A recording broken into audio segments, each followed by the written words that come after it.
আসসালামু আলাইকুম রহমতুল্লাহি ওবরকাতুহ। সম্মানিত দর্শক, আমাদের মহান মুক্তিযুদ্ধ আমাদের জাতীয় জীবনের এক গৌরব উজ্জ্বল অধ্যায়। এই বাঙালি জাতির হাজার হাজার বছরের যে অর্জনগুলো রয়েছে, শ্রেষ্ঠতম অর্জন, যে অর্জন নিয়ে সারা দুনিয়াতে আমরা গর্ব করতে পারি। আমাদের রাজনীতি, আমাদের অর্থনীতি, আমাদের চিন্তা, আমাদের শিল্প, আমাদের সাহিত্য, যত অর্জন রয়েছে হাজার হাজার বছরের পুরনো সে অর্জনগুলোর মধ্যে আমাদের মহান মুক্তিযুদ্ধ, আমাদের ভাষা আন্দোলন, এগুলোর সঙ্গে আসলে কোনো কিছুর তুলনা করা যাবে না। পৃথিবীর খুব অল্প কয়েকটি জাতি যাদের স্বাধীনতার আকাঙ্ক্ষা চিরন্তন, তারা কখনো পরাধীন থাকতে পারেনি, পরাধীনতা তাদের পছন্দ ছিল না, এবং যখনই কোনো বিদেশি শক্তি এসেছে অমনি তারা বিদ্রোহ করেছে। এ সকল জাতিগোষ্ঠীর মধ্যে শীর্ষতম জাতিগোষ্ঠী হিসেবে বাঙালির নাম আসবে। তা সেই ব্রিটিশদের বিরুদ্ধে হোক, মুঘলদের বিরুদ্ধে হোক, সুলতানি জমানায় কিংবা তারও আগে দিল্লির যে শাসন ছিল, গর্জে উঠেছে বারবার বাংলার জনগণ। কখনো সফল হয়েছে, কখনো ব্যর্থ হয়েছে, কিন্তু এ জাতিকে অবদমিত করে রাখা যায়নি। শত শত বছর তারা কেবলই মাত্র বিদ্রোহ করেছে। তো এই যে বাঙালির বিদ্রোহ করা, বাঙালির স্বাধীন হওয়া, এর ধারাবাহিকতায় আমরা যে 1971 সনে পাকিস্তানের কাছ থেকে আধুনিক একটি রাষ্ট্র ব্যবস্থা কায়েমের লক্ষ্যে স্বাধীন হয়েছি, স্বাধীনতা যুদ্ধের মাধ্যমে, মহান মুক্তিযুদ্ধের মাধ্যমে।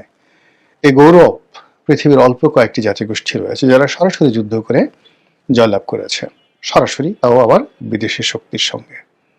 আমেরিকা, বাংলাদেশ, এরকম অল্প কয়েকটি দেশ রয়েছে। তো আমাদের সেই মহান মুক্তিযুদ্ধের মহান উপাখ্যান এবং এই মুক্তিযুদ্ধে যারা নেতৃত্ব দিয়েছেন এবং এই মুক্তিযুদ্ধে যারা সহযোগিতা করেছেন দেশে এবং দেশের বাইরের নানা রকম সাহায্যকারী শক্তি, তারা এই জমিনের সবচেয়ে শ্রেষ্ঠতম সম্মানিত ব্যক্তি বা সম্মানিত রাষ্ট্ররূপে গণ্য হওয়ার কথা। কিন্তু আমাদের সমাজের কিছু মানুষের ধড়িবাজি, কিছু মানুষের বেনিয়াগিরি, কিছু মানুষের দুর্বৃত্তপনা, জ্ঞানের অভাব এবং ওভার অ্যাক্টিং ইত্যাদি নানা রকম কারণে মুক্তিযুদ্ধের যে গৌরব উজ্জ্বল ভূমিকা, মুক্তিযুদ্ধের যে গৌরবময় গাথা, কীর্তিগাথা, কিংবা আমাদের মুক্তিযুদ্ধের যে সকল সম্পদ, সহায়, ইতিহাস, ঐতিহ্য, কিংবা আমাদের বীর মুক্তিযোদ্ধাদের সেই যে চিত্রপট, তাদের বীরত্বের কাহিনী, এগুলো আমরা ধারণ করতে পারিনি। সময়ের বিবর্তনে, আমাদের ভুলের কারণে এখন মুক্তিযুদ্ধ নিয়ে নানা রকম নেতিবাচক কথাবার্তা হচ্ছে এই 2025 সনে। আর মুক্তিযোদ্ধাদেরকে অনেকে গালিগালাজ করার চেষ্টা করছে। আর মহান মুক্তিযুদ্ধের সময় যে নামগুলো অভিশাপে পরিণত হয়েছিল, রাজাকার, আলবদর, আশামস, এই শব্দগুলো অভিশাপের উপলক্ষে পরিণত হয়েছিল।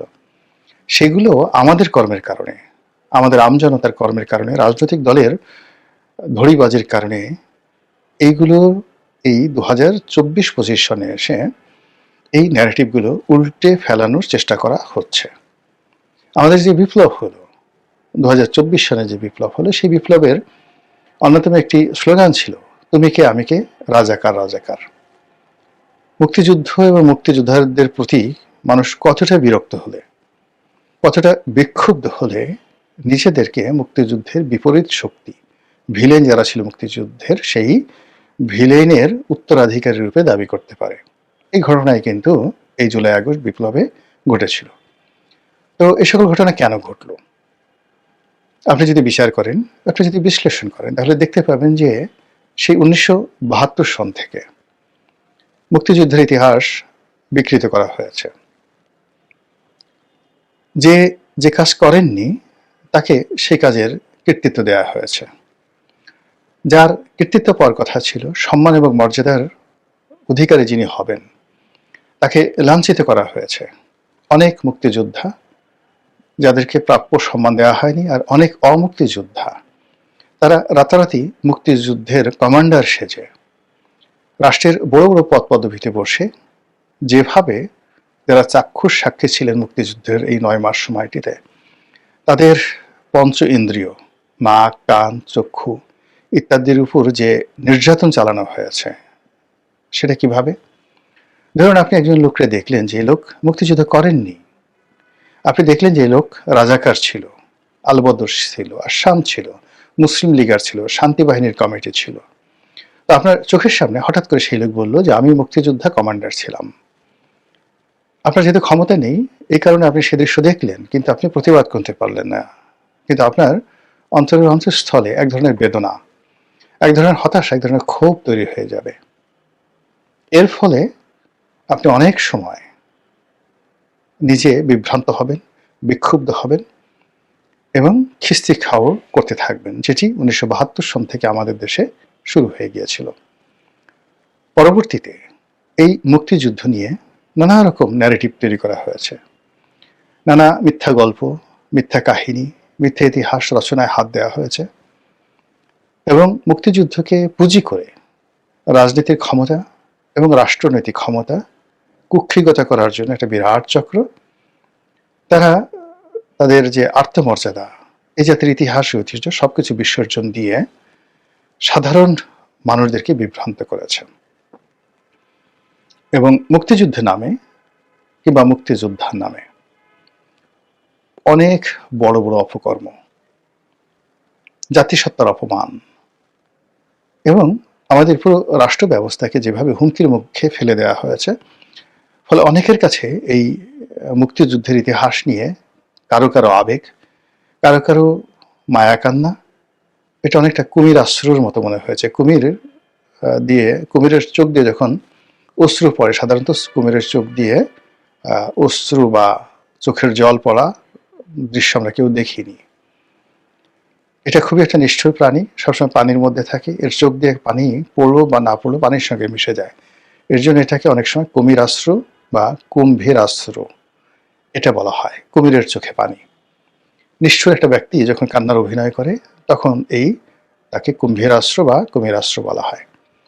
তো সেই দিক থেকে আমাদের যে মুক্তিযুদ্ধ, সেই মুক্তিযুদ্ধ 1971 থেকে আজ অবধি সত্যিকার অর্থে মুক্তিযুদ্ধের ইতিহাস, ঐতিহ্য, সাহিত্য, সংস্কৃতি, চলচ্চিত্র, গান, নাটক, কবিতা, এগুলো যারা রচনা করেছেন তাদের প্রসঙ্গ আলাদা, এটা একটা ন্যারেটিভ। কিন্তু রাষ্ট্র ক্ষমতা ব্যবহার করে, মুক্তিযুদ্ধ নাম ব্যবহার করে, মুক্তিযোদ্ধাদের নাম ব্যবহার করে আমাদের রাজনৈতিক দলগুলো বিভিন্ন সময় যে তাদের তকদির হাসিল করার চেষ্টা করেছে, তাদের পকেট ভারী করার চেষ্টা করেছে, রাষ্ট্র ক্ষমতা দখল করার চেষ্টা করেছে, মানুষের মধ্যে একটা আবেগ তৈরি করার চেষ্টা করেছে এবং রীতিমতো এটাকে একটা রীতিমতো ব্যবসা বানানোর চেষ্টা করেছে।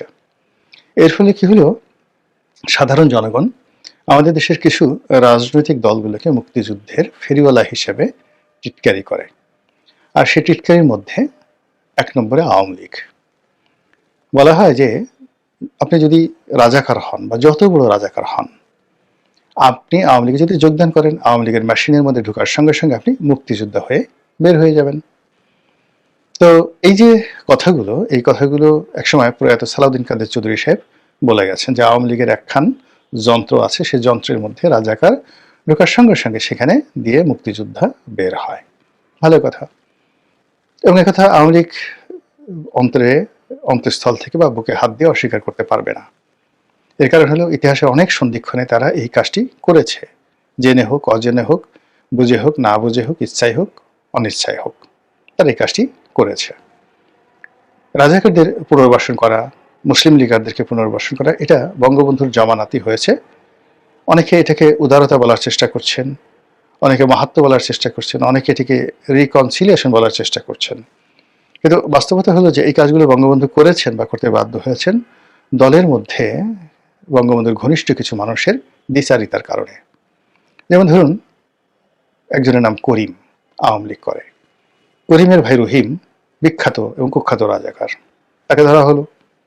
এখন যিনি আওয়ামী লীগ করেন তিনি সরাসরি বঙ্গবন্ধুর কাছে চলে এলেন, আমার ভাই এটা করেছে ওটা করেছে বলে কান্নাকাটি করে বঙ্গবন্ধুর কাছ থেকে একটা আদেশনামা নিয়ে ভাইকে মুক্ত করে ফেললেন। এরকম শত শত হাজার হাজার ঘটনা ঘটে গেছে। পরবর্তীতে যখন আওয়ামী লীগ সরকারের পতন হলো, এই মুক্তিযুদ্ধকে নিয়ে বিএনপির যারা লোকজন আছে তারাও কম ব্যবসা করেনি।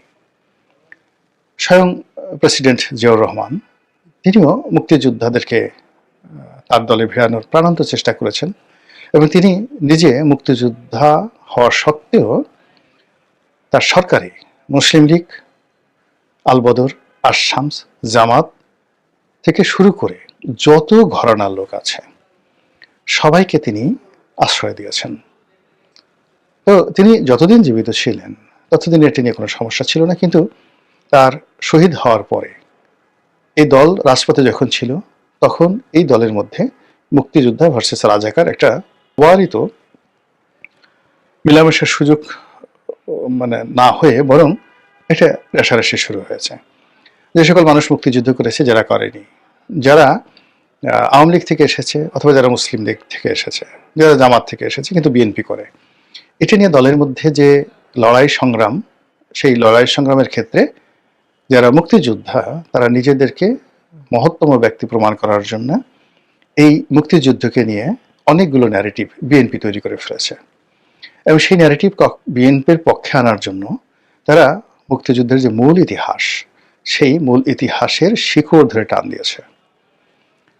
জিয়াউর রহমান সাহেবকে মুক্তিযোদ্ধাদের নেতা বানানোর জন্য, মুক্তিযুদ্ধের ঘোষক বানানোর জন্য, কিংবা মুক্তিযুদ্ধের সময় তিনি নিজেকে প্রেসিডেন্ট হিসেবে ঘোষণা করেছিলেন, তিনি সর্বাধিনায়ক, এই ন্যারেটিভটি তৈরি করার জন্য বিএনপির মধ্যে যে সকল সত্যিকার মুক্তিযোদ্ধা আছে তারা মুক্তিযুদ্ধের নীতি, আদর্শ, ইতিহাস, ঐতিহ্য এবং নিজের বিবেক বুদ্ধির সঙ্গে মুনাফিকি করেছেন।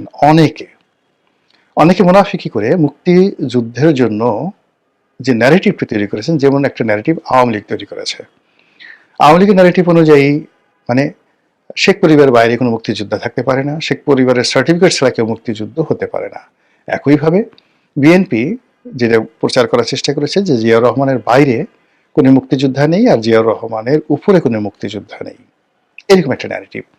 ফলে কি হলো, এই দুই দলের জাতাকলে পড়ে মুক্তিযুদ্ধের যে প্রকৃত ইতিহাস সেই ইতিহাস রচিত হয়নি।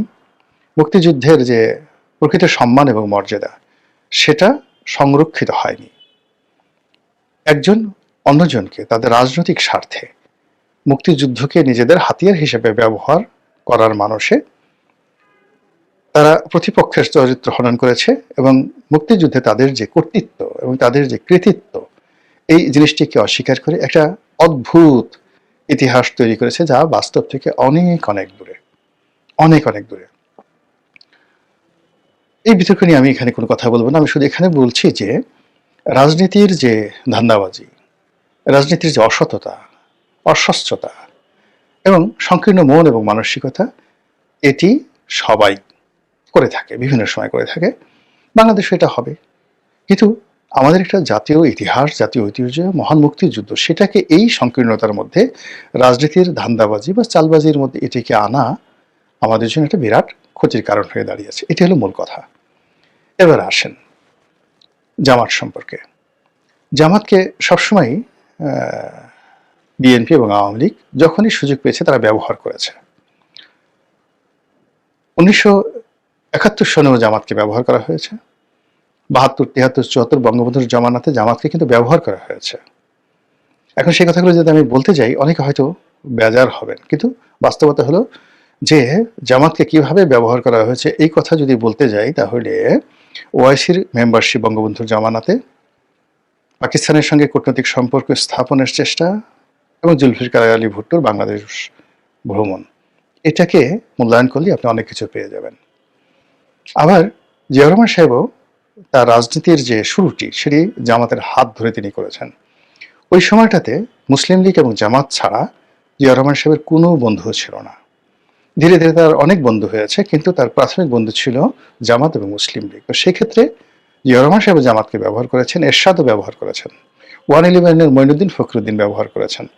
তারা সবাই জামাতকে ব্যবহার করেছেন, তাদের অর্থ, তাদের বুদ্ধি, তাদের নেম ফেম সবকিছু ব্যবহার করেছেন। আর সময় মতো তুই রাজাকার, তুই আলবদর, তুই আর শামস, এই কথা বলে তাদেরকে কদর্যভাবে, উলঙ্গভাবে তাদেরকে ছুঁড়ে ফেলে দিয়েছেন অতীতের সবাই।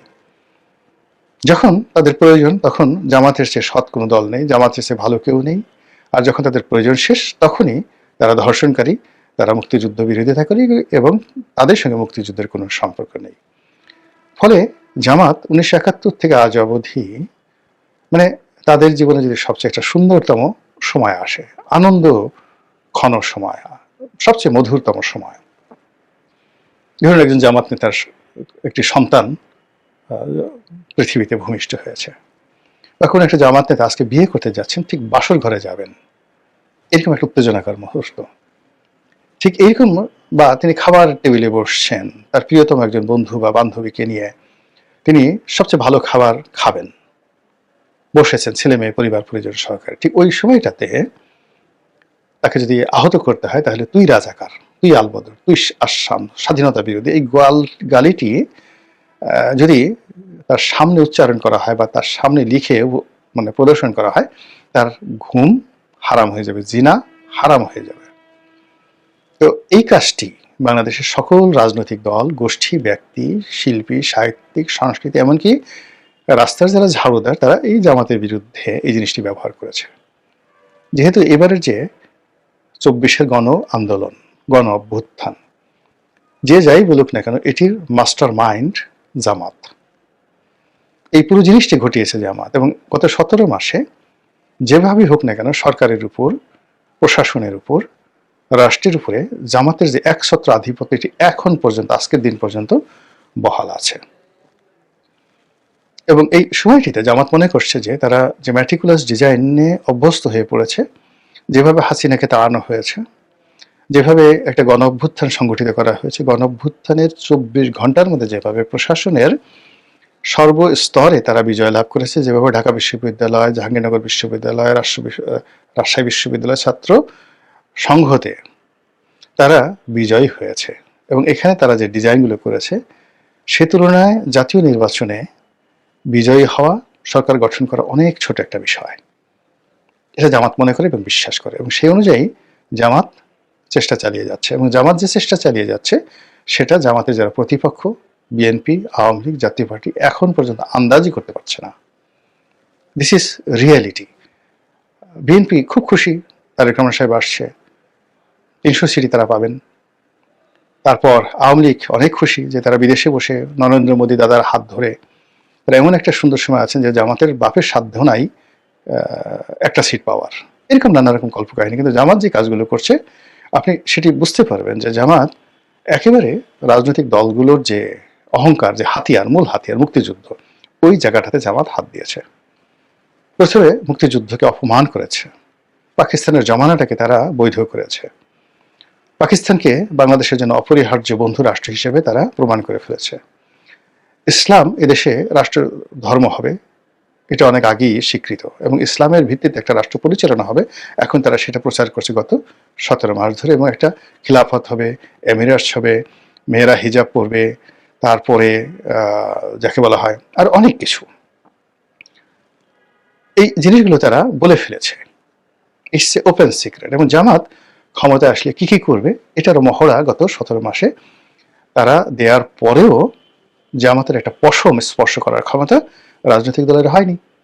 ইট মিনস জামাত, সে তার যে আইডিওলজি, তার যে চিন্তা চেতনা, তার যে কর্ম, তার যে ম্যাটিকুলাস ডিজাইন টু মানে যাকে বলে উইন ইন দ্য ইলেকশন, এই ব্যাপারে তারা এখনো শতভাগ দৃঢ়তা রাখে।